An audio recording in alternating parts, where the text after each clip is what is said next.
Beneath the cobwebbed shadows of Balmoral, as the dew settles quietly over the Scottish estate, an envelope lies undisturbed, a silent keeper of secrets, marked by the Queen's unmistakable seal. This letter holds the whispers of the past and beckons the unraveling of a legacy that could shake the foundations of the monarchy itself. Why was it hidden until now, and what truths does it dare to reveal? Before we go deeper into what this really means for the royal family, make sure to subscribe so you don't miss a single update. Balmoral, the sprawling sanctuary of the British Crown, has long stood as a sentinel of both royal retreat and private revelation. Nestled amidst the majestic Scottish landscapes, this historic fortress has been more than just a residence. It is a cherished haven where monarchs, including the formidable Queen Elizabeth herself, have sought solace away from the prying eyes of the world. Yet within its weathered stones lie the shadows of untold stories. And now, amid the hushed corridors, an astonishing discovery unfolds. A sealed letter, sleeping beneath the dust of years in the Queen's own chamber. This letter, untouched and enigmatic, bears the distinct elegance of Elizabeth's handwriting. Her royal seal, a signet reserved for affairs of utmost gravity, hints at the letter's profound importance. Yet, even as the wax quietly whispers of forgotten conventions, it screams of secrets that ache for light. The possibilities resonate through the generations, drawing in the key figures of today's monarchy: King Charles, bound by his mother's shadow, Princess Anne, the ever-loyal sister, and Prince William, the future beacon of royalty. All find themselves irresistibly tethered to the fate of these pages. Speculation dances throughout the halls, a silent turbulence of imagined truths and unspoken fears. Could it be revelations of political maneuvers, hidden relations, or a treasure map to the heart of the crown's hidden wealth? More haunting still is the question of why it was kept secret with such dedication. What passion, or fear, might have compelled Elizabeth to veil it even from her closest kin? The air crackles with mystery, every whispered guess tinged with the weight of what such an unveiling could signify for their lineage. For King Charles, the letter is more than a mere document. Upon learning of its existence, the shadows of decades past engulf him in a storm of anticipation and dread. It is the promise of truths inherited, words from a leader whose legacy is emblazoned in the annals of history and whose essence lingers in the very bricks of Balmoral. What legacy waits to be inherited from these words, penned by the hand of a queen and mother, yet unread by the son who now wears her crown? As curiosity turns to urgency, the content of Elizabeth's letter is poised to redefine royal destinies. The stakes now transcend individual aspirations or fears, drawing each member of the royal family into the pull of a narrative that could transform everything they thought they knew about their past, each other, and the very future of the monarchy. The air inside the room stands still as Princess Anne's voice wavers over the first words. Each syllable vibrates with meaning. This isn't merely ink on paper. These are the private musings, fears, and hopes of a monarch who led a nation. As Anne begins, there's an unmistakable tension, like the weight of history pressing upon her chest. Queen Elizabeth's words echo through time, revealing a life colored by sacrifice, ambition, and an unwavering love for her family. She writes of nights spent awake, wrestling with the gravity of leadership and the burdens it imposed. Her reflections are honest, at times painfully raw. A daughter, a mother, a sovereign, all roles woven into the fabric of her being. Her pen speaks of the quiet moments of doubt, the relentless march of duty, and an enduring sense of unfinished business that stirs the soul. Elizabeth's ornate script unfolds a tale of intense emotional connections, a testament to the bonds she cherished. Her eyes, we read, always lingered a moment longer on her children, her grandchildren, searching for glimpses of the future she hoped they would inherit. Charles, steadfast and complex, is evoked with a mix of pride and perhaps unavoidable disappointment. In her words, a mother's proud acknowledgement of his loyalty is shadowed by unspoken concerns, an acknowledgement of the crown's weight that he, too, must carry. It's as if Elizabeth understood the dichotomy of pride and insecurity that would engulf him, a son destined to inherit a legacy both glorious and heavy. And then, subtly, the narrative pivots to a name frequently adrift in the Queen's contemplations. William, with a foresight that pierces through the veil of tradition, Elizabeth envisions William not merely as a product of lineage, but as a potential harbinger of a renewed monarchy, a legacy reborn through modernity and relevance. Her words, potent and prophetic, hint not just at duty, but at transformation. Could he hold the key to the future she aspired to see? As Anne approaches these truths, it's as though they echo louder, each line pulsing with the promise and the peril of what's to come. Anne's voice, resolute now, guides the room through the Queen's fears for the monarchy's future after Charles. A delicate balance swaying like a crown in the tumult of a storm. These whisperings of potential, of paths not yet paved, leave a lingering question in the air, a question that wraps itself around the hearts of all present.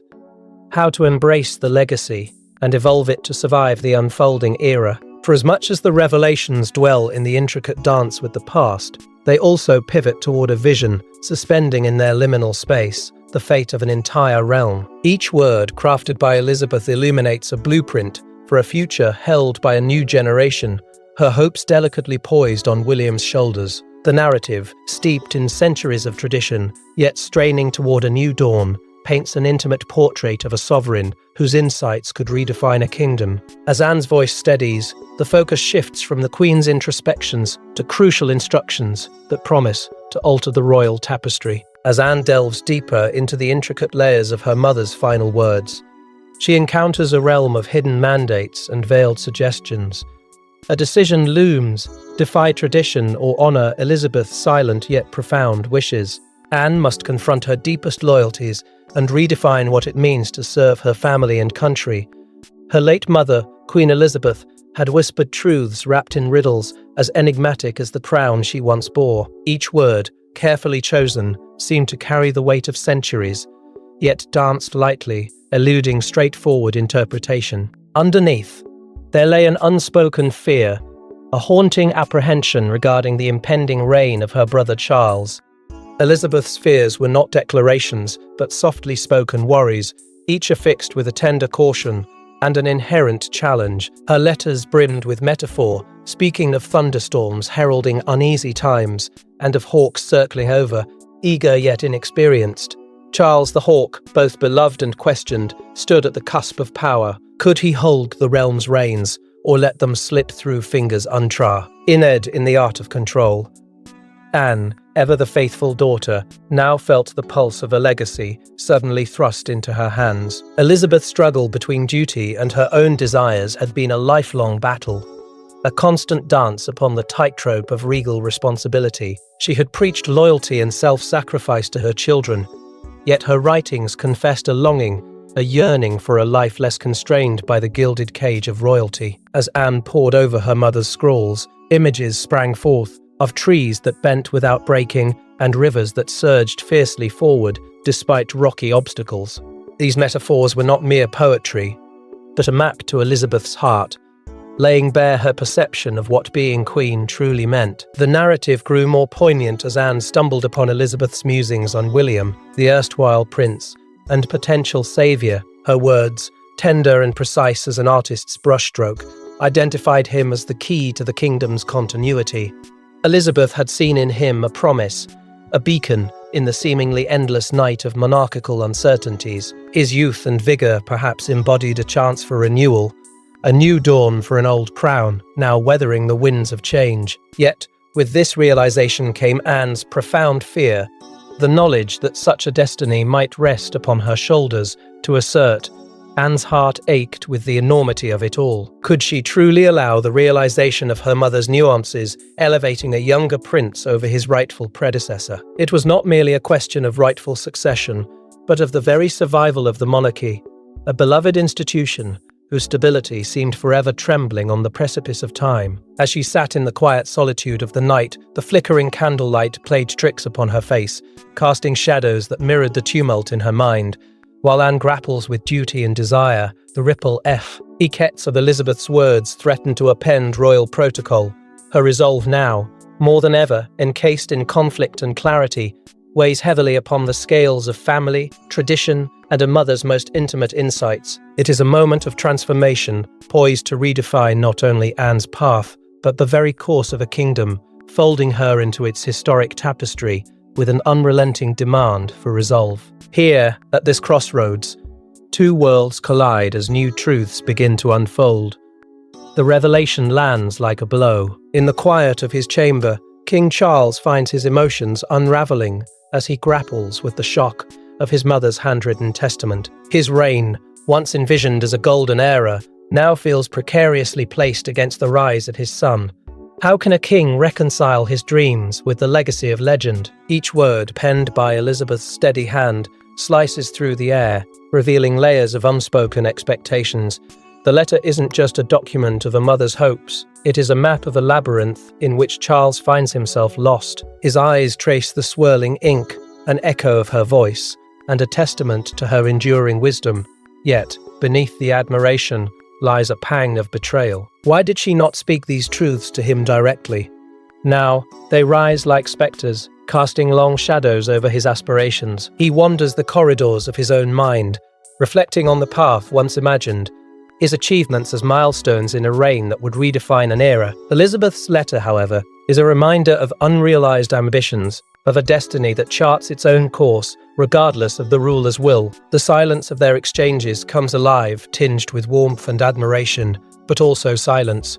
A silence now filled with 100 imagined conversations that never transpired. Charles' heart, torn between reverence for his mother and a burgeoning bitterness, contemplates the part he plays in this unfolding narrative.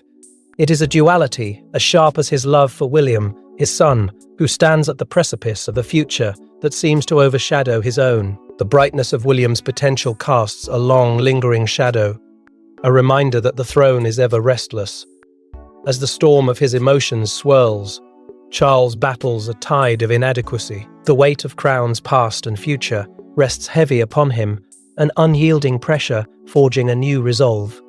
Doubts that claw at his certainty bring forth an emotional crescendo. Each thought is a relentless tide, questioning his ability to stand strong against the push and pull of succession, and the stability that rests so precariously on his shoulders. This turmoil is no longer a personal struggle alone. It reflects the shifting sands beneath the monarchy itself, a testament to an institution in constant evolution. A father's love is a bitter, complicated potion, and as Charles sips from it, he finds his fears intertwined with hopes as yet unspoken. The stability of the realm is no longer an abstract concept. It becomes his heart's true labor, one bound up with the personal tumult swirling around his legacy. Each question brings with it an answer, and each answer opens 1,000 new uncertainties. Yet, as Charles's mind whirls with existential doubts, a quiet resolve begins to take shape, casting shadows on his next steps. Amidst the chaos of inherited expectations and the sovereignty that feels both his burden and his privilege, there begins a stirring, a movement towards resolution. It is the heartbeat of continuity, the whisper of an era yet to be written, and with it comes the realization that this path, fraught with fear and failure, may yet lead to a future where dreams and legacy meld into a new chapter for the House of Windsor. In the echoes of the Queen's letter, William stands in the eye of a formidable sash, Torm, a position he neither anticipated nor sought. Yet destiny looms large, thrusting upon him a potential crown. Can he embrace the moral code laid out by the Queen and step into a legacy greater than he ever imagined? His mind reels with a whirlwind of emotions. The words within the Queen's letter, though penned in her familiar hand, unfold with an unfamiliar weight. Here, within the oak-panelled confines of his room, the shadows of duty and expectation dance around him. The very air feels charged, alive with the electricity of an uncertain future. For William, it is not just the astonishment of a path revealed, but the tidal wave of responsibility that threatens to engulf him. As memories begin to swirl, so too do insights into his upbringing emerge, stretching back to moments of simpler days, yet gilded with a sense of purpose. A childhood under ever-watchful eyes, disciplined yet nurturing, as though the Queen foresaw the potential that now looms before him. Through the corridors of Buckingham Palace, whispers always carried more of significance than eager ears could fathom. Elizabeth, with her acute sense of perception, might have glimpsed that spark of promise in him long ago. She had nurtured it subtly, guiding William with a light touch, gently yet firmly steering him toward the stature he must now assume. Anne often mused upon William's inherent compassion. A quality rare in the corridors of power, his effortless relatability, juxtaposed against royal expectations, hinted at a new kind of leadership. He had the uncanny ability to listen, to truly hear the people he encountered, an uncanny tact not often honed within the stone confines of royalty, and could see how he could bridge tradition and modernity, melding them into something yet unseen, perhaps even extraordinary. And then there's Kate. Her role, both steadfast and multifaceted, is a pillar of immense strength for William. Their conversations now take on new hues and weight. Within their shared glances and private whispers lies unyielding support and understanding. Kate's own resolve and wisdom bolster William's courage to meet destiny head-on. She recognizes the looming pressures, but also the chance to redefine what kingship could represent. Together, they clasp hands, a united front against the oncoming tides of change. Yet, the looming burden of potential kingship cannot be ignored. Elizabeth's vision weighs like an invisible crown upon his brow, a silent yet profound entreaty to propel the monarchy into an era of relevance. The realms of duty and familial loyalties beckon in opposite directions, threatening to rend his very sense of self.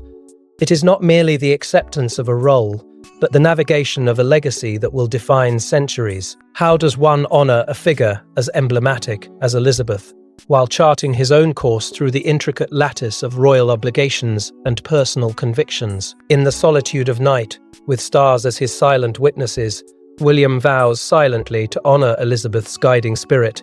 As he threads the complex web of family and nation, tradition shackles one limb while the call of the future tugs persistently at the other. In his heart, he knows this path, fraught with peril and opportunity alike, binds him to a destiny Elizabeth had envisioned, but perhaps never spoken. As he steels himself to stride forward, with William's path uncertain yet illuminated, a seismic shift gathers momentum as modernity confronts tradition.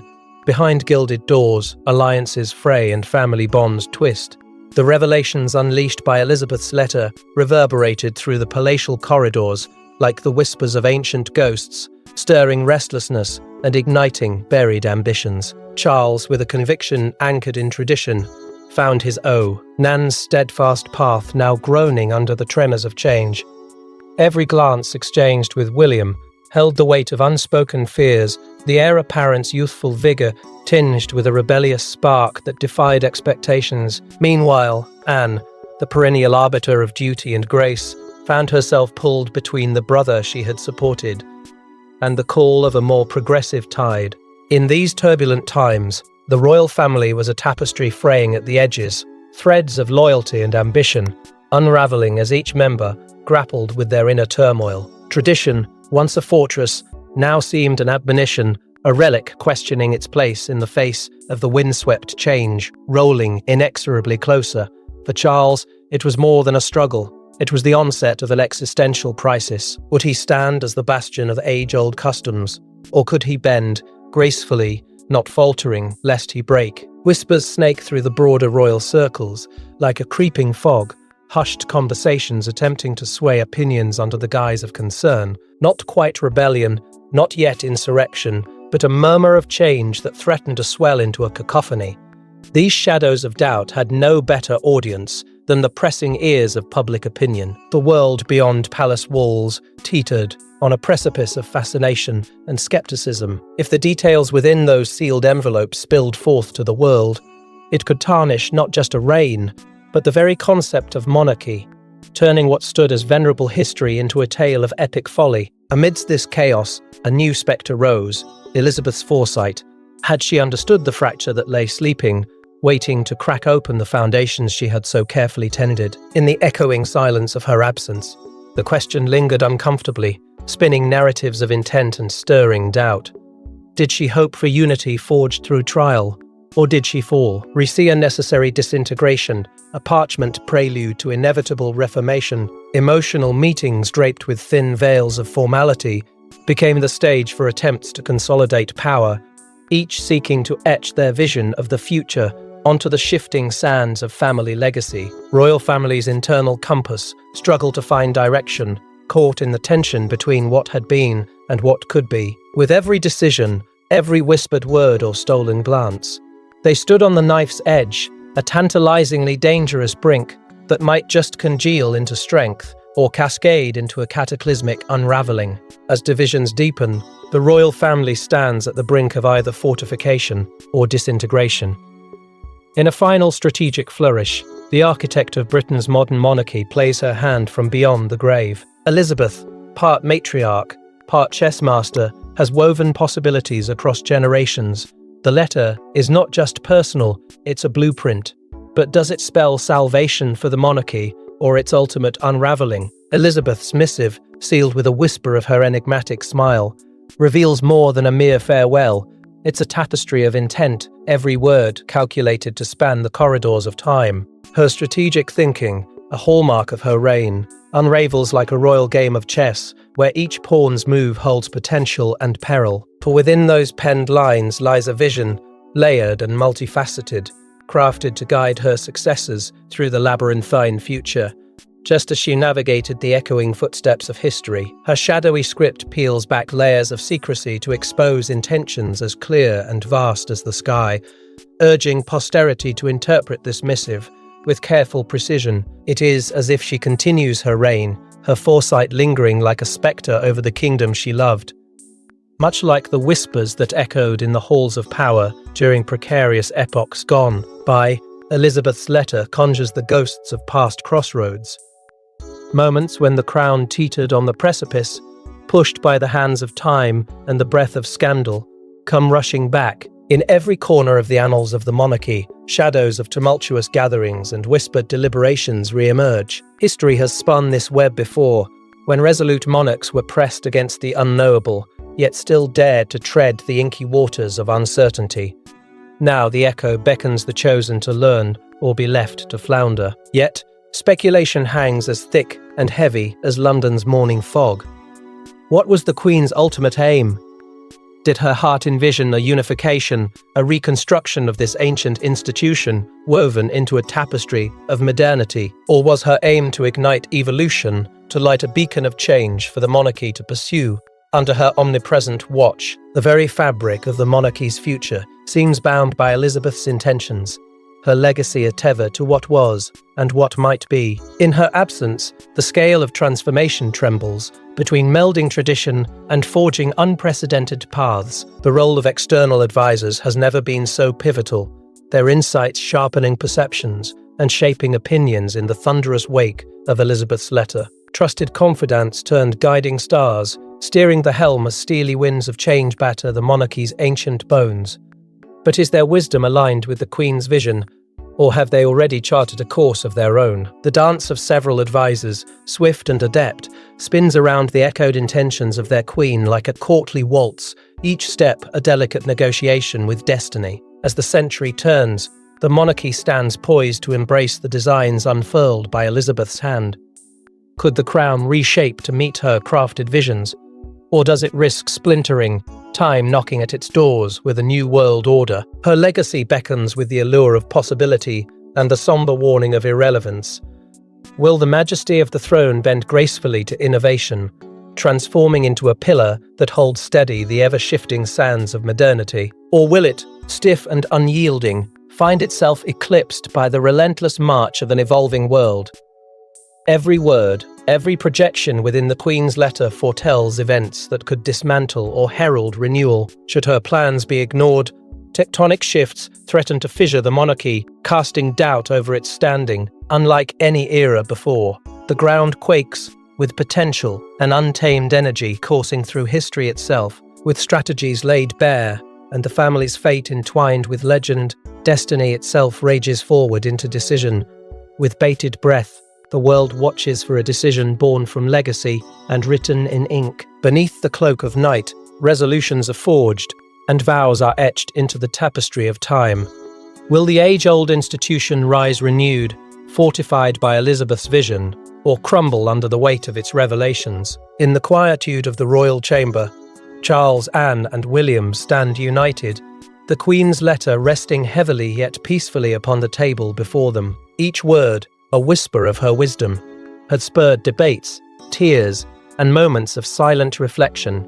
Now an understanding crystallizes, a path forward that blends tradition with the nuanced foresight the Queen had gifted. Charles speaks first, his voice steady with newfound resolve. We honor her directive by leaning into the light of change she envisioned. This monarchy must be a beacon, bridging past and future. Anne nods, the spirit of her mother reflected in her own calm courage. For her, the letter has been a guide to the heart's truth, challenging them to pioneer a testament of unity and adaptation. William, the future, steps forward, carrying the weight of a legacy poised to evolve. Grandmother saw beyond her time.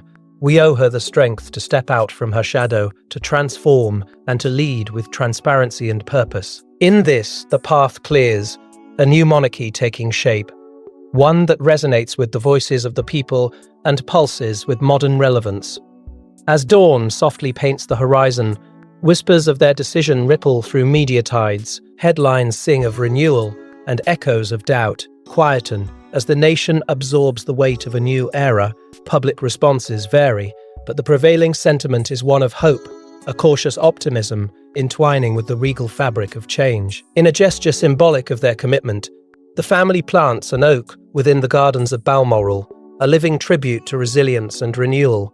The roots of the past nurturing the branches reaching skyward, Mother's favorite poem read aloud, its verses mingling with the rustle of leaves, marks the promise to uphold her dreams. The world sees in this moment the emergence of a changed monarchy, Elizabeth's foresight captured in the shadows that yield to the dawn of a new chapter. As the royal family stands amidst timeless oaks, their silhouettes against the morning light, her guiding spirit echoes softly, steering them through the uncharted voyage of unity, strength, and grace. As dawn breaks, the family steps into the light of a new chapter, where Elizabeth's guiding spirit lingers in every shadow, ready to guide the steps of a united monarchy into the future.